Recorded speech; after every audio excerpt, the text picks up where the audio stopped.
পাৰভঙা উৎসাহেৰে উদযাপিত হ'ল জাৰগাঁও বান্ধৰ দেউলৰ সোণালী জয়ন্তী। ওদালগুৰি জিলাৰ জাৰগাঁও বান্ধৰ দেউলত তিনিদিনীয়া বৰ্ণাঢ্য কাৰ্যসূচীৰে সোণালী জয়ন্তী বৰ্ষ অনুষ্ঠিত হয়। অন্তিম দিনা মুখ্য কাৰ্যসূচী সাংস্কৃতিক শোভাযাত্ৰা উদ্বোধন কৰে সৰাবাৰী উচ্চতৰ মাধ্যমিক বিদ্যালয়ৰ অৱসৰী অধ্যক্ষ লংকেশ্বৰ হাজৰিকাই। দিনৰ 2 বজাত স্মৃতিগ্ৰন্থ উপসমিতিৰ সম্পাদক দামোদৰ ডেকাৰ সভাপতিত্বত অনুষ্ঠিত হোৱা মুকলি সভা উদ্বোধন কৰে লোক সংস্কৃতিৰ গৱেষক তৰুণ আজাদ ডেকাই। সভাত নিৰ্দিষ্ট বক্তা হিচাপে উপস্থিত থাকে জ্যেষ্ঠ সাংবাদিক ছায়ামণি ভূঞা, ভেৰগাঁও সমষ্টিৰ বিধায়ক মহেশ্বৰ বড়ো, সদৌ অসম শৰণীয়া কছাৰী ছাত্ৰ সন্থাৰ সাধাৰণ সম্পাদক দীপজ্যোতি শৰণীয়াৰ লগতে কেইবাগৰাকীও আমন্ত্ৰিত অতিথি উপস্থিত থাকে। নিশা আমন্ত্ৰিত শিল্পীৰ গীত পৰিৱেশনৰ পিছতে সামৰণি পৰে তিনিদিনীয়াকৈ অনুষ্ঠিত হোৱা সোণালী জয়ন্তীৰ। খৰিয়াবাৰীৰ পৰা সুদৰ্শন কলিতাৰ ৰিপৰ্ট, AIN লাইভ।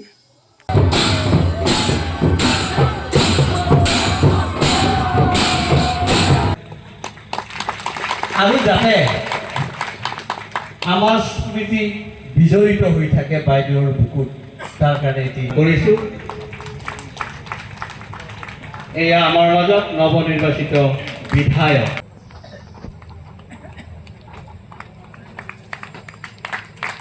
তেখেতে সৰু যি মন এটা লয়, এটা প্ৰকাশ কৰি পেলাই এটা বৃহৎ অত্যন্ত যুক্তিপূৰ্ণ কিছুমান কথা আমি নিজকে আমাৰ জীৱন খুব এটা সুন্দৰ মন লৈ আহিছিলোঁ ইয়ালৈ।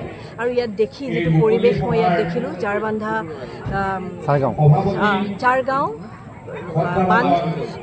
জাৰগাঁও বান্ধৰ দেউল, যিটো দেউলৰ সোণালী জয়ন্তী আজি 50 বছৰ অতিক্ৰম কৰিলে। এক সুদীৰ্ঘ পৰিক্ৰমা, এক গৌৰৱ উজ্জ্বল ইতিহাস বুকুত বান্ধি তেওঁলোকে যি প্ৰয়াস আৰু প্ৰচেষ্টা, খুব সুন্দৰ মহৎ প্ৰয়াস। আৰু মই ভাবোঁ যে এই ধৰণৰ দেউলসমূহে আমাৰ সমাজত যিটো সমন্বয় আৰু সমৃদ্ধি, সমন্বয়, সংহতি সকলো বৃদ্ধি কৰে। যিটো এই অনুষ্ঠানটোৱে সেই দায়িত্ব পালন কৰিছে। এখন মেগাজিন উলিয়াইছে, যিটো এটা খুব মহৎ দায়িত্ব, কাৰণ এই স্থায়ী কৰিব এই অঞ্চলৰ ইতিহাসৰ লগতে যিখিনি কাম আপোনালোকে কৰিছে সেইখিনি স্থায়ী হ'ব। আৰু মই আশা কৰিম এই দৌলে আৰু শতবৰ্ষ অতিক্ৰম কৰক, সেয়া আমাৰ কামনা। আৰু ভৱিষ্যত দিনতো মই ভাবিম এই দেউললৈ যদি চৰকাৰে কি কৰে ডাঙৰ কথা নহয়, ৰাইজৰ যিটো শক্তি, ৰাইজৰ মহৎ শক্তিৰ প্ৰতিভূ আচলতে এই দেউল। আজি মই ইয়ালৈ আহি মোৰ নিজৰ খুব ভাল লাগিছে। আৰু পৰৱৰ্তী দিনতো মই আশা কৰিম এই পৰম্পৰা অক্ষুণ্ণ থাকিব। নৱপ্ৰজন্মৰ প্ৰতি সদায় এটাই কওঁ যে ইতিবাচক চিন্তাৰে নেতিবাচকতা পৰিহাৰ কৰি বিজ্ঞানে যিখিনি অৱদান আমাক দিছে তাক লৈ আগবাঢ়ক। আৰু এই প্ৰতিটো সৰু সৰু অঞ্চলৰ পৰা মানুহে ডাঙৰ ডাঙৰ কাম হয়। গতিকে ঝাৰগাঁও অঞ্চলৰ পৰাও বহুত ডাঙৰ সকলো ভাল ভাল মানুহ ওলাওক, সাহিত্যিক ওলাওক, সংস্কৃতিবান লোক ওলাওক, সংস্কৃতি কৰা ল'ৰা ছোৱালীবিলাকে তাত সফলতা অৰ্জন কৰক, সেয়া আমাৰ কামনা। আৰু নৱপ্ৰজন্ম কৰোঁ বুলি ক'লে কৰিব নোৱাৰা কাম। হয় আমাৰ ঝাৰগাঁও বান্ধৰ দেউলটিয়ে 50 বছৰ অতিক্ৰম কৰিলে। এই 50 বছৰৰ পিছত আমি এটা ভাবিছোঁ কি সোণালী জয়ন্তী উদযাপন কৰোঁ।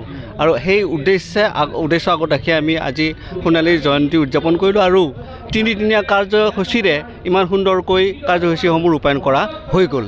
আজি শেষৰ দিনৰ কাৰ্যসূচী হিচাপে মুখ্য কাৰ্যসূচী আছিলে মুকলি সভা। আৰু মুকলি সভাত এখন সুন্দৰ স্মৃতিগ্ৰন্থ, সম্পদ নামেৰে স্মৃতিগ্ৰন্থ উন্মোচন কৰা হৈছে। আৰু উন্মোচক হিচাপে আমন্ত্ৰণ কৰা হৈছিল শৰণীয়া কছাৰী জনগোষ্ঠীৰ, অৰ্থাৎ শৰণীয়া কছাৰী সাহিত্য সভাৰ সভাপতি লোকশ্ৰী সোণবৰ বৰুৱা দেৱক। আৰু তেওঁ ইতিমধ্যে সুন্দৰকৈ এই সম্পদ নামৰ স্মৃতিগ্ৰন্থখনটো উন্মোচন কৰিছে।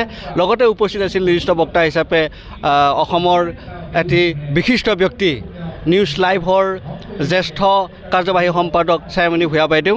তেখেতেও ধুনীয়া বক্তব্য ৰাখিছে আৰু ৰাইজে মোহিত হৈছে কথাখিনিত।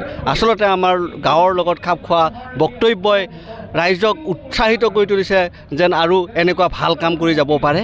তাৰপিছত আছে আমাৰ আন এগৰাকী বক্তা, বিশেষ বক্তা অখিল ৰঞ্জন দত্তদেৱ। তেখেতেও সুন্দৰ বক্তব্য ৰাখিছে। আন কেইগৰাকীমান অতিথিক আমাৰ ইয়ালৈ আমন্ত্ৰণ জনোৱা আছিলে আজি বিশেষভাৱে সন্মান জনোৱাৰ কাৰণে।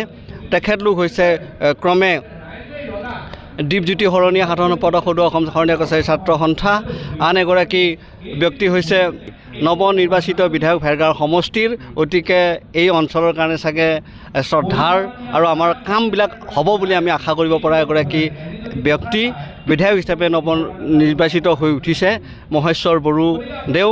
তেখেতো আমাৰ মাজত আজি আহি আতিথ্য গ্ৰহণ কৰিছে, তাৰ বাবে আমাৰ অঞ্চলস্থ ৰাইজে ভাল পাইছে। ইয়াৰ পিছত সাংস্কৃতিক সন্ধিয়া আছে। সাংস্কৃতিক সন্ধিয়াত এক বলিষ্ঠ কণ্ঠশিল্পী বুলি ক'ব লাগিব, জ্যোতিপল তালুকদাৰৰ গীতৰ শৰাই সেয়া দেখিবলৈ পাব, উপভোগ কৰিবলৈ পাব। এইখিনিয়ে কাৰ্যসূচী আৰু যথেষ্ট সৰু সুৰা কাৰ্যসূচী হৈ গৈছে। এই চাৰগাঁও কালপানী বান্ধৰ দৌল উৎসৱটি আমি এইবেলি যিহেতু 50টি বছৰ অতিক্ৰম কৰিলে, সেইকাৰণে আমি সোণালী জয়ন্তী বৰ্ষ হিচাপে এইবাৰ উদযাপিত কৰিছোঁ। আৰু এই বান্ধৰ দৌলটি প্ৰতি বিগত বছৰ আমি দুদিনীয়া কাৰ্যসূচীৰে পালন কৰি আহিছিলোঁ। এইবাৰ যিহেতু সোণালী জয়ন্তী বৰ্ষৰ উদযাপন কৰিবলৈ ওলাইছিলোঁ, সেইকাৰণে আমি 3দিনীয়া কাৰ্যসূচীৰে আমি বিভিন্ন হাতত লৈ পেলাই কৰি গৈছোঁ। ইতিমধ্যে আমাৰ 2টা দিনৰ কাৰ্যসূচী সফল ৰূপায়ণ সমাপ্ত হৈছে। আজি 3য় দিন। এই 3য় দিনৰো আৰম্ভণিৰ পৰাই গোটেইবোৰ কাৰ্যসূচী সফল ৰূপায়ণ হৈছে। ৰাতিপুৱাৰ ভাগত আমাৰ শোভাযাত্ৰা আছিলে। এই শোভাযাত্ৰাত উদ্বোধক হিচাপে আমি আমন্ত্ৰণ জনাইছিলোঁ মাননীয় লংকেশ্বৰ হাজৰিকা ছাৰ ডাঙৰীয়া। তেখেত হৈছে অৱসৰী শিক্ষক সৰাবাৰী উচ্চতৰ মাধ্যমিক বিদ্যালয়। আৰু তাৰপিছতে আছিলে আমাৰ মুকলি সভা। আৰু এই মুকলি সভাখনতো আমাৰ খুব সুন্দৰভাৱে আমি আশা কৰা মতে যিকেইজন নেকি ব্যক্তিক আমি আমন্ত্ৰণ জনাইছিলোঁ, সেইকেইজন ব্যক্তি আশা কৰা মতে আমাৰ আহিছে। আৰু তেওঁলোকৰ মনৰ ভাৱ আৰু যিবিলাক নেকি উপদেশ দিছে, সেই উপদেশসমূহ আমি ৰাইজে পাই পেলাই নথৈ আনন্দিত হৈছোঁ। আৰু পৰাপক্ষত আমি সেই উপদেশসমূহ আখৰে আখৰে পালন কৰিবৰ কাৰণে চেষ্টা কৰিম। আৰু আহি লাষ্ট পৰ্যায়ত আমাৰ এটা বিশেষ আকৰ্ষণ হিচাপে আমি এজন গায়ক মাতিছিলোঁ। সেই গায়কজন হৈছে হাজোৰ জ্যোতিপল তালুকদাৰ বুলি কয়।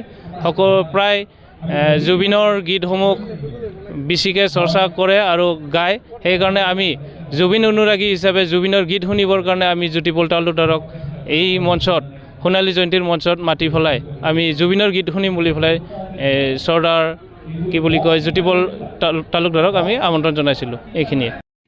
যিকোনো খবৰ আৰু বিজ্ঞাপনৰ বাবে যোগাযোগ কৰক 7896121996।